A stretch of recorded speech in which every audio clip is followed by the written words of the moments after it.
Mga katanungan sasagutin, mga alalahanin, lilinawin. Ito ang programang tulay nyo sa serbisyo publiko. Ako po ang inyong kapatid, Cheryl Cosim. Sagot kita. At napapakinggan nyo po kami sa 92.3 Radyo 5. True FM, dito tayo sa totoo. At live din po tayo sa Facebook page ng True FM. Please do follow us on FB. At sa ating pong mga Signal subscribers, napapanood nyo na po kami dyan. Tumutok lamang po kayo sa Channel 19. At today mga kapatid, tututukan po natin yung nangyaring insidente nga sa Zambales. Isang mangingisda po ang patuloy pa ring pinaghahanap malapit sa Bajo de Masinloc. Ito ay matapos umanong banggain ng isang malaking barko. Ang kanyang sinakyang bangka habang nangingisda noong nakaraang linggo, July 3. Ang barkong nambangga ay sinasabing mula raw sa China. Lulan din ng bangka ang isang mangingisdang Pilipino na nakaligtas at nasa gitna. Makakausap natin siya maya-maya lamang. At susubukan din po nating makahingi ng updates mula naman sa Philippine Coast Guard. Oras po natin mga kapatid, 7 minuto makalipas ang alas 4 ng hapon. Ngayon po ay simulan natin ang ating discussion. Makakasama natin ang mangingisdang nakaligtas dito po sa insidente. Nasa linya ng telepono si Robert, na kapatid ng nawalang si Jose Mondeñado at asawa ni Jose na si Delia Mondeñado. Hello po, magandang hapon. Magandang hapon po, ma'am. O, kamusta ka na, Robert? Ito, ma'am, nagpapagaling pa. Ano po ba ang tinamumong injury? Yung ulo ko, ma'am, may biyak. Saan po ang may biyak nyo? Yung ulo ko po. Yung ulo, hindi naman, pero hindi naman grabe.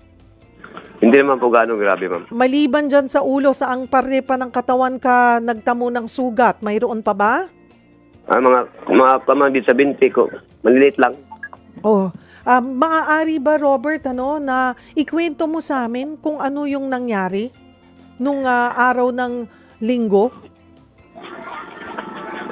Yung nabanggaan po kami, ma'am? Oo. Kailan? Anong araw ba kayo pumalaot? Lunes po, ma'am. Lunes. Tapos, nangyari yung pagbangga sa inyo ng anong araw na? Miyerkules. Miyerkules. Pero ganun ba talaga din pag para sa kaalaman ng mga nakikinig at nanonood sa atin, Robert, na ganun talaga, pag pumapalaot kayong mga mangingisda, ilang araw kayo nasa dagat talaga? Sa yung bangka ko po, ma'am, is 3 araw lang po. 3 araw ang kaya na manatili. Okay, Lunes kayo pumalaot, Miyerkules nangyari yung pagbangga sa inyong sa bangka mo. Opo, ma'am. Mga anong oras yon, Robert? 12:30, ma'am, or 1 o'clock, ganun lang. Nang tanghali or madaling araw? Tanghali po. Tanghali. Okay. Nung ang laki, talagang malaking barko ito. Malaking barko, mama. Nung nakikita nyo na sumalayo pa lang, nakikita nyo na posibleng mabangga na kayo. Ganon ba yon? Yung barko, mama, hindi po namin napansin. Kahit na ganun kalaki, hindi nyo napansin? Parang kusa na lang po dumating. So, mabilis. Wala kami nakita ang barko. Mabilis yung pagdating. Opo. At saka yung andar na makina, ma'am, hindi namin narinig. So, tahimik. Dahil kumakain po kami. Oo. So, nung kailan nyo na lang nakita? As in, malapitan na lang? Mga ilang metro na lang ang layo? Nung nakita namin yung barko, ma'am, andyan na po sa harapan namin. Hindi na kami nakaiwas. So, posible rin bang hindi nila kayo nakita? Kasi siguro naman kung nakita kayo ay, di ba, may mga signals naman yan? Opo, bumubusin na po yan pag nakakita ng bangka na dinadaanan nila. So, posible kaya, Robert, na sa liit ng bangka nyo, at kumpara sa kanila, ay hindi kayo nakita? Or imposible yon? Imposible yun, ma'am, hindi kami nakita. Kasi sabi ng Maritime or Coast Guard na 10 miles pa lang, kita na yung bangka. So dapat nabigyan na kayo ng, kumbaga sabi mo nga, bumubusina yan. Opo. Anong ginawa nyo nung nasa harap nyo na? Nung andyan na po sa harapan ko, halos na-shock na po kami, hindi na kami nakagalaw. Dahil andyan na po sa harapan namin eh. Saang parte ng bangka kayo tinamaan? Yung bangka mo? Yung bangka ko po, ma'am, naputol po yung hulihan. Oo. So tumalon na ba lang ba kayo? Nagkanya-kanya na kayo ng kapatid mo? Naalala mo pa ba ang ginawa nyo? Yung kapatid ko po, ma'am, dito po siya sa hulihan. Eh, sa sobrang taranta rin po, tumalon na. Oo. Ako po, napasama po ako sa bangka pa ilalim. Kasi ang bangka po ay parang pumasok po sa ilalim ng barko. Yung kapatid ko po, nung kanya-kanya na po kami, ako po, kinaladkad na rin ng bangka pa ilalim. Dugo-dugo na nga po yung ilong ko. Lumalabas na nga po yung dugo sa ilong ko eh. Oo. Tapos, yung kapatid ko po, ma'am, hindi ko na siya nakita. Paglagpas sa amin ng barko, ang kapatid ko doon lumabas sa puwit, sa ulihan ng barko sa puwit. Nakadapa. Wala na siyang malay. Opo. Pero, malayo po ako sa kanya eh, kaya hindi ko rin siya makuha dahil malayo ako. Kaya ang inisip ko, kaya ko siya kunin. Ang problema, ma'am, kaya pagbalik, alas wala na akong mahawakan dahil ubos lahat ang gamit namin, mga styrofoam. Anong klaseng panahon mayroon noon? Kalmado naman yung dagat, Robert. Kalmado po, ma'am. Maliwalas pang panahon, ma'am. Walang masamang weather po yun. Maganda pong weather. Malinaw na malinaw po. So, posibleng tumama siya sa... Kasi kung sabi mo maaliwalas, madaling kayong makakalangoy kung may malay. Opo. No? Hindi problema yung alon. Kasi maayos naman siya. So, posibleng tumama siya sa barko, kaya siya nawalan ng malay, or hindi pagkalunod. Kasi sabi mo nga, madaling lumangoy eh. Opo. Mga anong oras po ikaw na nasaklolohan? Gaano ka katagal sa tubig?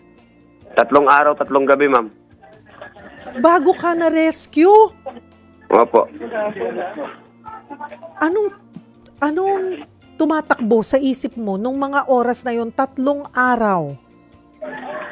Ang inisip ko lang, ma'am, kailangan talaga mabuhay ako dahil para masalaysay ko yung kung ano yung nangyari sa amin, kung anong klase ng barko ang bumangga. Kasi kung dalawa kami ang disgrasya, paano na lang, ma'am? Hindi na mabigyan ng katarungan yung pagkamatay namin kung dalawa kami na disgrasya. Mabuti na lang nabuhay ako at saka nasabi ko sa pamilya ko kung ano nangyari sa amin. Paano ka doon sa 3 araw na yon, Robert? Ma'am? Paano ka doon sa 3 araw? Ano yon? May hinahawakan ka lang? Nakababad ka sa tubig the entire time? Nakapatong ka ba? Ha? Andun pa ako, ma'am. Nakapatong po sa payaw, nakadapa. Nakapatong ka sa? Payaw. Payaw. Opo. Oo. Nakadapa lang, ma'am. So, ano yung tumakbo sa isip mo talaga? Biruin mo, 72 hours, nag-iisa ka sa gitna ng dagat. Yun lamig. Paano sa gabi? Yung gutom mo. Opo nga, ma'am. Yun na lang nga po, ma'am. Nilakasan ko na lang yung loob ko eh.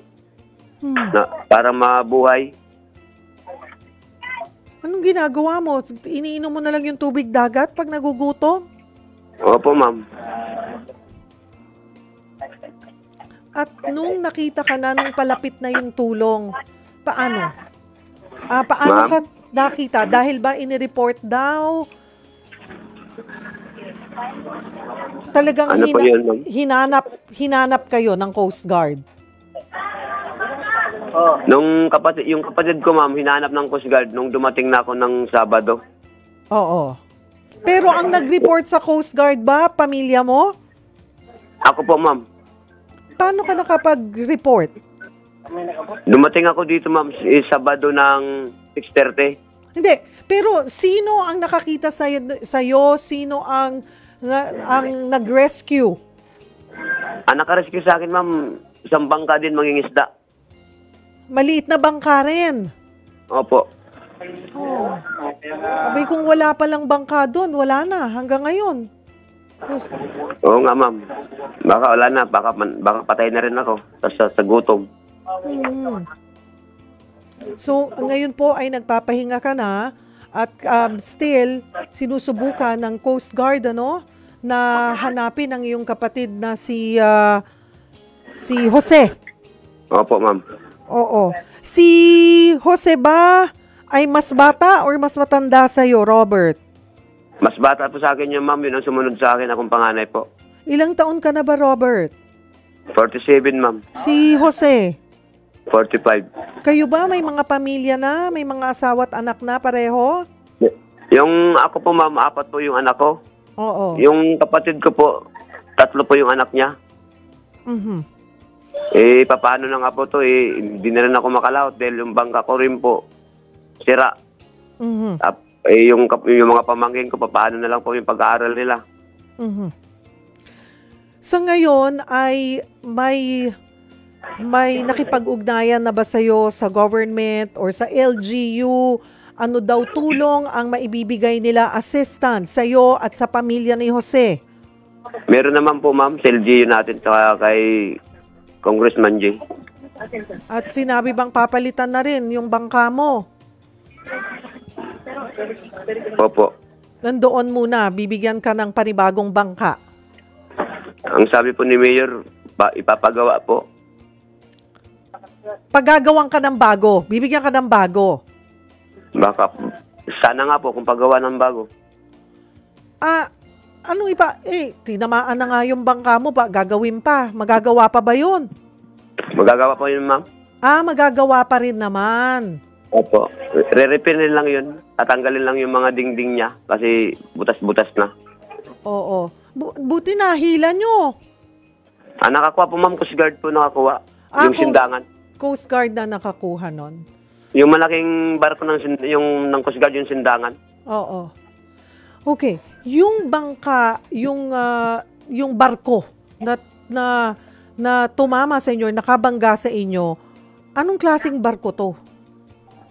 Bulk carrier, ma'am. Ano siya? Bulk carrier.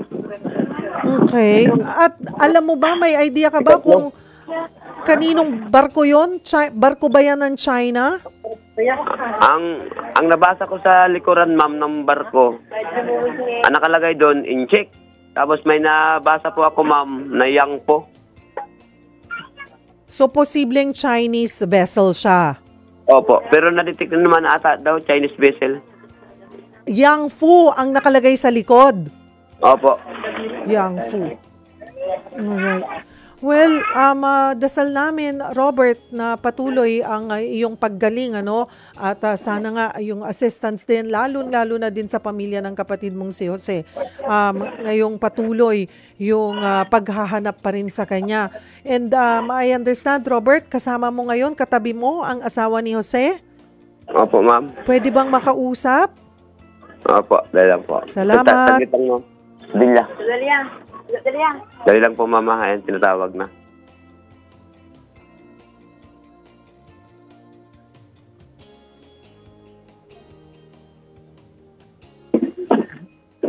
Ma'am, dito na po, ma'am. Salamat, Robert. Salamat. Salamat po, ma'am. Salamat. Maraming salamat po. Magandang hapon sa iyo. Delia? Hello po, ma'am. Ay, magandang hapon sa iyo, Delia. Kamusta ka na at kang iyong mga anak? Hindi po okay, ma'am. Hinahanap po nila yung papa nila. Ilan ba ang anak mo at ilang taon na sila? 3 po yung anak ko, ma'am. Yung panganay ko po, 21 years old. Yung pangalawa ko po, 17. Tapos yung pangatlo ko po, 8.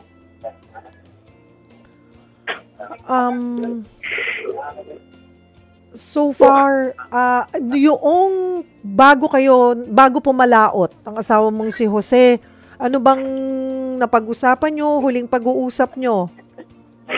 Ano po, ma'am, tinatanong niya po yung anak niyang lalaki. Pangalawa, ma'am, kung ano daw pong kukunin niya sa pagdating ng college. Ngayon sabi po nung anak ko, pag-iisipan ko pa kung anong kukunin ko. Kasi po yung panganay ko, ma'am, 3rd year na po ngayong pasukan. Ang kinukuha niya po, ma'am, EDOC. Yung pong pinag-uusapan namin yung pag-aaral po ng mga bata.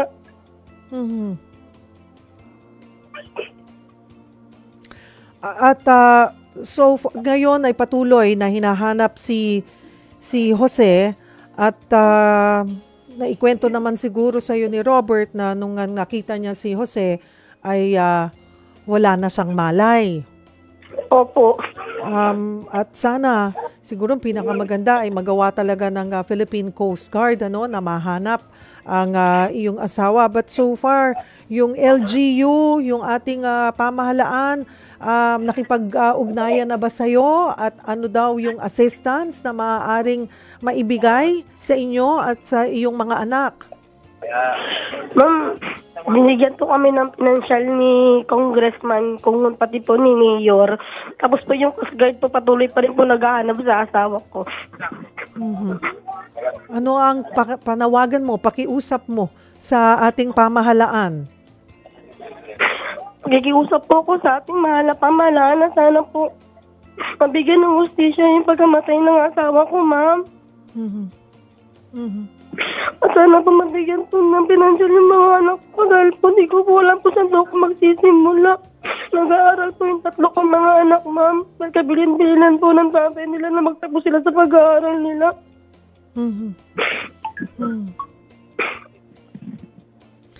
Ikaw, Delia, ay plain housewife ka? Opo. Talagang ang tutok mo, pamilya, mga anak mo at asawa mo. So ngayon, naintindihan ko yung hirap, yung bigat sa puso mo at yung lito ka pa o nangangapa ka kung paano nga magsisimula. Sabi mo nga ay nangako naman ang inyong congressman at ang inyong mayor na tutulungan kayo. Opo, ma'am. We'll see din. Tingnan po namin kung ano rin ang aming mahihingin tulong, ano ho ba ang inyong request sana at ipapaabot po natin sa mga kinauukulan. Delia. Ma'am, gusto ko lang po, ma'am, mabigyan niyo mga anak ko ng mga sila sa school, ma'am. Kasi po ngayon pong pasukan, wala po talaga, ma'am. Papasok na po sila ngayong pasukan. I'm sure, Delia, ay kagaya ang Dole, ay maaari kayo mabigyan ng negosyo or mapapagsimulan na pagkakakitaan and siguradong mabibigyan ka ng assistance. Babalikan ka namin and we will check and we'll make sure na lang, Delia, na makarating sa iyo yung mga dapat na tulong na ibigay ng pamahalaan, lalo na sa pag-aaral ng iyong mga anak. Opo, ma'am. Maraming pong salamat, ma'am. At marami pong salamat for talking to us at ang aming pong dasal ay nasa inyong pamilya. Maraming salamat po. Maraming salamat, Robert at Delia Mondoñedo. Salamat po. Thank you. Ayan mga kapatid, yun po yung ating nakausap si Robert na kapatid nga po niya yung kasalukuyan pa rin hinahanap po ng Philippine Coast Guard. At katulad ng kwento po ni Robert ay nung nakita niya yung kanyang kapatid ay wala ng malay. Pero ginagawa pa rin ng lahat ng ating mga authorities na ma-retrieve or mahanap po ang kanyang kapatid. Mamaya po sa ating pagbabalik ay makakausap po natin, we're hoping na makuha po natin ang PCG and also BFAR para din po may tanong natin yung assistance na naibibigay po nila sa mga ganito pong klaseng sitwasyon ng ating mga mangingisda. Huwag po kayong bibitaw, break lamang po tayo ng kaunti, magbabalik po ang programang Sagot Kita. Nagbabalik po ang programang Sagot Kita, kasama po inyong lingkod Cheryl Cosim at kasama po natin sa linya ng telepono Senator Francis Tolentino. Siya po ang chairperson ng Senate Panel on Maritime and Admiralty Zones. At kasama pa rin po natin si Delia, ang asawa po ni Jose na patuloy pong hinahanap ng ating Coast Guard, Philippine Coast Guard. Senator Tolentino, marami pong salamat sa inyong oras. Ay, magandang hapon po. Magandang hapon din po kay Ma'am Delia. Opo.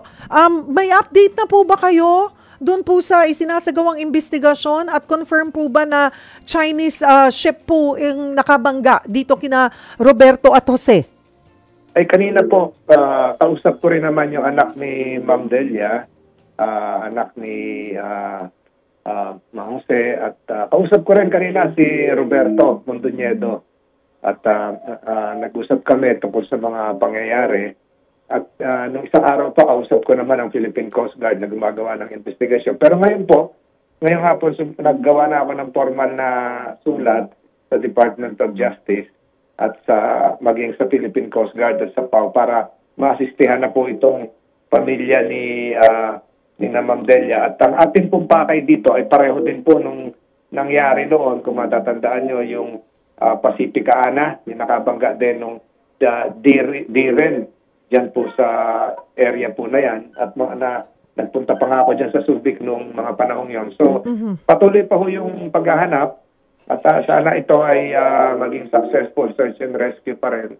At kinuwento sa akin naman yung alam niyo na yung mga nangyari. Yung sumabit ng halos 3 araw si Mang Roberto doon sa Payao matapos sila banggay nung Pangyu. So malalaman po ito kung saan po register itong barko na nakabangga sa kanila. I understand, nakausap niyo po yung, sabi niyo nga po, yung anak ni Delia. Kasama po natin sa linya ng telepono, mismo po ang asawa ni Jose, Senator Tolentino. Delia? Po. Ayan po, Senator Tolentino, siguro po ay diretso ko na pong papakausap si Delia sa inyo dahil may hiling po siya sa pamahalaan po sana. Delia? Delia, Magandang hapon po, Senador. Opo, kausap ko po yung anak niya kanina. Kausap ko rin si Mang Roberto kanina. Opo. At Delia, ano yung kaninang sabi mo nga ay hiling sana? Tama-tama, kay Senator Tolentino na natin ipaabot yung iyong worries. Ang hiling ko lang sana po ay Senador na sana po bigyan niya po ng financial sa pag-aaral ng mga anak ko. At bigyan niya po ako ng panganap buhay para tumito suporta po ako sa kanila. Opo. Ako po nakatutok diyan sa kasong yan, sa insidenteng yan. At ako nga rin po yung unang tumawag sa hepe ng Philippine Coast Guard. At hindi po natin bibigyan ng puwang yan dahil hanggat hindi mabigyan ng solusyon po yan. Makakaasa po kayo doon. Salamat po. Opo, ang worry po ni Delia, Senator Tolentino, ay siya po'y plain housewife at naiwan nga po sa kanya yung kanilang 3 anak, 21, 17 at 8 years old. Yun po ang tanging hangad daw po kasi ni Jose ng silang mag-asawa bago pumalaot si Jose noong Lunes ay ang pinag-uusapan nila ay yung pag-aaral at kung paano talaga pipiliting maitaguyod at makapagtapos po yung 3. Sa sitwasyon pong ito ay maibibigay naman po yun ng ating pamahalaan, Senator. Opo, makakakuha naman ng tamang scholarship dyan. Ang punta ko po ng Zambales ay naka-schedule po ako dyan sa 16 pa ho eh. Kung ngayon naman po ay 10 na, so mga ilang araw po ito, pero pipilitin ko pong dumaan po dyan sa inyo, Ma'am Delia. Opo. Ayun po. Thank you, Ma'am Delia. At least, ayan, mas medyo makakalma ka na, no? Magkakausap po tayo ng personal at papahanap ko po kung saan ko kayo pwedeng matagpuan. Ayun. Opo. Ayun. Thank you po. Oo, Delia, magkikita kayo ni Senator Tolentino. Pangako niya yan sa'yo, July 16. Opo. Opo, ma'am. At Senator, pag ganito po, isa rin po siyempre ang gusto ng pamilya, makahanap po ng hustisya on this. Paano po ba? Yun po yung mga pinadala kong sulat ngayong hapon, doon po sa mga ahensya na nakatulong ko rin doon sa unang insidente. yung Pacifica Ana, na nagkaroon na ng solusyon. Ito po yung barko ng Marshall Islands na nabangga din at malaking aksidente rin po ang dinulot diyan sa mga mangingisda natin sa Zambales. Ayun po. Marami pong salamat sa inyong oras. At Thank you. mamaya po siguro pagbaba nito, kung ito rin yung teleponong hawak ko kay na Ma'am Delia, tatawagan ko po siya. Sige po. Senator, Senator... Po yung number. Kasi yung number ko na ginamit ko, ay yung number mismo ni Mang Jose na hawak-hawak ng anak. Okay po. Sige po, Senator Tolentino, ay iti-text po namin sa inyo pong numero yung direct contact number po ni Aling Delia. Opo. Salamat po, Ma'am. Salamat Cheryl. po, Senator Opo. Francis Tolentino. Thank you for taking our call. At mga kapatid, break po tayo ulit ng kaunti. Huwag po kayong bibitaw. Magbabalik po ang programang Sagot Kita. Nagbabalik po ang programang Sagot Kita. Kasama po ang inyong lingkod, Cheryl Cosim. Pinag-uusapan po natin yung nangyaring pagbangka sa bangka ng ating mga mangingisda sa Zambales. Hanggang ngayon po, pinaghahanap pa rin si Jose Mondeñado. Tinawag ng PCG na alesion ang nangyaring insidente. Ibig sabihin po nito, binangga o nabangga ang ating bangka na hindi umaandar. Hindi po ito ang unang beses na nangyari yan sa South China Sea. Noong December 2023, nabangga ang Ruel J, isang bangka ng mga Pilipino. Ang nakabangga, isang Chinese bulk carrier. Sa awa po ng Diyos, ligtas po ang 5 crew member na sakay ng bangka. Pero 2 buwan bago yan, may nangyari ring pagbangga.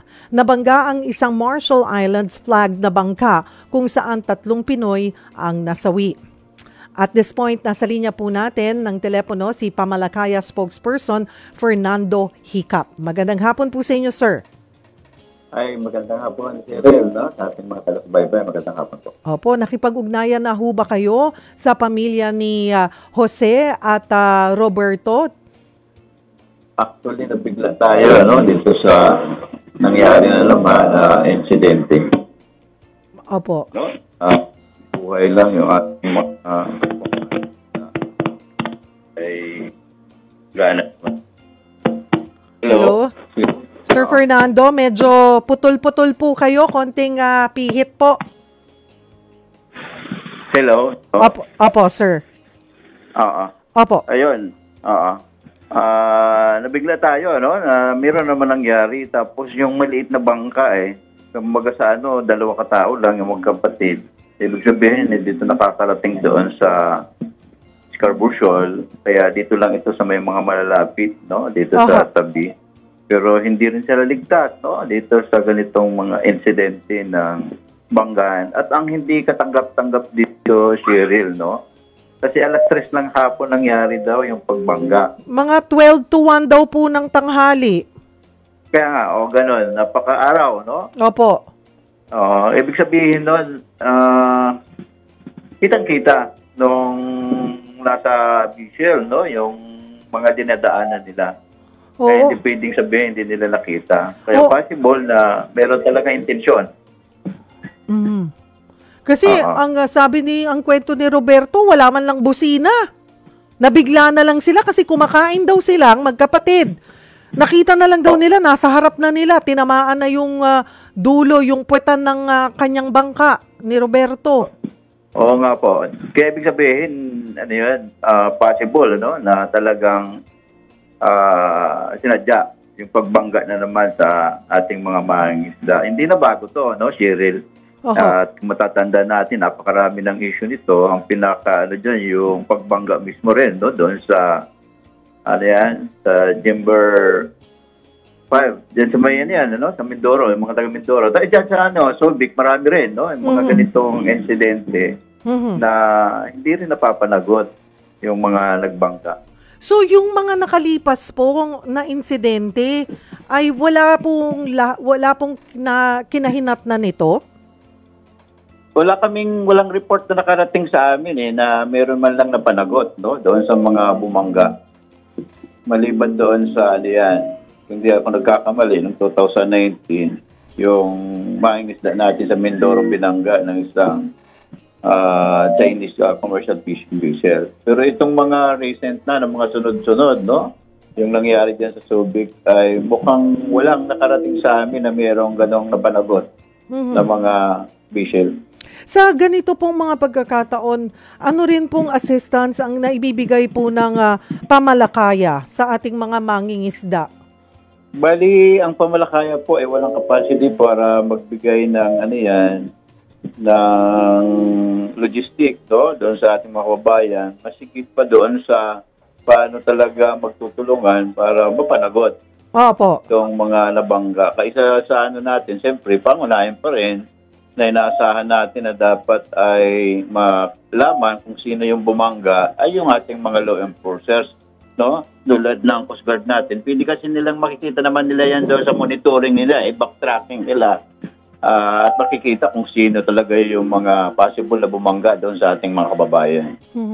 So, ang maaari pong maitulong ng pamalakaya ay kasama nyo po ang pamilya na tumutok dito po sa nangyaring insidente at mapanagot or yung pong mabigyan talaga ng tamang assistance po itong pamilya mula po sa pamahalaan. Yes, yun po yung ating ginagawa, no? Yung pagtulong doon sa ating mga biktima para nang sa gayon ay hindi mapabayaan yung issue. Tapos ang isang talaga dito, Cheryl, kailangan talaga magkaroon ng ng batas regarding dito sa navigation lane ng mga barko. Dapat merong specific area Kapag wala ito, talagang possible na merong mga insidente, lalong-lalo na yung ating mga mangingisda, hindi naman natin pwedeng kontrolin yun, no? Kung saan sila mangingisda. Kaya vulnerable lagi yung ating mga mangingisda. May plano ho ba ang pamalakaya na bisitahin at makausap po si Roberto at yung naiwang pamilya po ni Jose? Yes, meron kaming plano. Actually, meron tayong activity ngayon sa anibersaryo nung naipanalo nating arbitral ruling ng 2016, no? Yung Permanent Court of Decision kung saan ibinasura yung na-industry claim ng China doon sa Subic. Kaya naaring daanan na natin at kausapin natin yung pamilya at pagkaroon ng isang consultation para doon paano yung tulungan natin doon sa ating mga biktima. Sir Fernando, kamakailan po ay nilunsad ng BFAR yung kanilang Layag WPS program. Ano po ang komento nyo dito? What is this about po ba? Yes, ang mga programang ganito ay parang palliative, no? Yung programa na magbibigay ng ilang mga pangangailangan o support, no, sa ating mga mangingisda. Masigit kailangan natin yung konkreto at pangmatagalang solution sa West Philippine Sea. Masigit dapat talaga i-give natin yung Scarborough Shoal, no, makabalik yung ating mga mangingisda. Kaya yung panawagan natin ngayon sa 8 taon ng anibersaryo ng arbitral ruling ay talagang makabalik, no, yung ating mga mangingisda doon sa ating mga traditional fishing ground at mapaalis yung panghaharas at mapahinto yung pangharas ng mga Chinese law enforcers sa ating mga mangingisda. Kasi wala silang batayan, wala silang legal na batayan para magpatupad ng anumang mga polisiya sa hindi naman nila teritoryo. Napakalayo na nila Kung pagbabatayan natin yung UNCLOS na 350 nautical miles, yung 200 nautical miles, saka yung 150 continental shelf, kaya mga 350 nautical miles, yung allowed, yung kinikilala ng UNCLOS na dapat ay territorial water ng isang bansa. Ay, layo-layo na ng China more than 500 nautical miles yan kasi papunta sa Scarborough Shoal. Kaya wala silang batayan para manatili. Patuloy po ang inyong dialogo sa ating mga mangingisda. Ito po bang mga napapag-usapan ay may maayos o direktang linya naman po ba kayo sa ating pamahalaan para dinggin po yung mga hinaing at sanay mga, sabi nyo nga po, batas na kailangan po para maprotektahan pa yung ating mga mangingisda? Yes, ito yung pinagsisikapan natin, no? Actually, meron naman tayong direct coordination sa BFAR. At sana, patuloy pa rin yun, no? Kasi napalitan na yung dating direktor, no? Na si, ng BFAR. Yun sana may cooperation tayo doon sa dati eh. Pero ngayon sa bagong BIFAR director, wala pa tayong kailunsad na dialogo regarding dito sa mga issue. At isikapin natin si Rel, no? Na magpatuloy yung ganong mga activity natin para doon sa pakinabang at kapakanan, no, ng ating mga maliliit na mangingisda. Mhm. Ang hiling po, kanina po ikausap po namin ang asawa ni Jose na si Delia, na iwan po ni Jose ang kanyang 3 anak, 21, 17 at 8 years old. At ang worry nga po niya ay kung paano pa mapapagtapos ang kanyang mga anak. At siya po'y plain housewife, wala rin po pinagkakakitaan. Ano pong assistance ang pwede pong ibigay ng pamalakaya or maitulong ng pamalakaya para makahingi po sila ng tulong sa pamahalaan, masiguro yung future po ng 3 anak? Yes, so actually, yan talaga ang problema ng ating mga mangingisda kapag merong incidenting ganito ay parang wala, no? Walang nakukuha ni pagkatapos lang para doon sa pagpalibing, mga funeral support, after nun wala na eh. Kaya kapos, no? Ang laging dahilan ng gobyerno natin, walang pondo eh. At balino na hindi prioridad talaga ng gobyerno natin, ng mga nagdaang administrasyon, kasalukuyan, yung seguridad, no, ng ating mga maliliit na mangingisda. Baka yan ang pag-isipan, ano yung pwedeng panukalang batas para doon sa security, no? At yung mga benefits sa ganitong mga mangingisda na biktima ng ganitong mga insidente. So sinasabi po ba natin, Mang Fernando, ay kasi tuwing magkakaroon ng insidente, lagi naman po ina-assure ng pamahalaan na kami ang bahala, aalalayan, bibigyan ng mapapagkakitaan, yung edukasyon ng mga bata. Hindi po natutupad yun? Yes, kadalasan puro statement yun eh. After nung mailibing so press na release lang? Oo. Pag natapos na, wala na po. No? Pahirapan na yun, yung ganong mga pangako.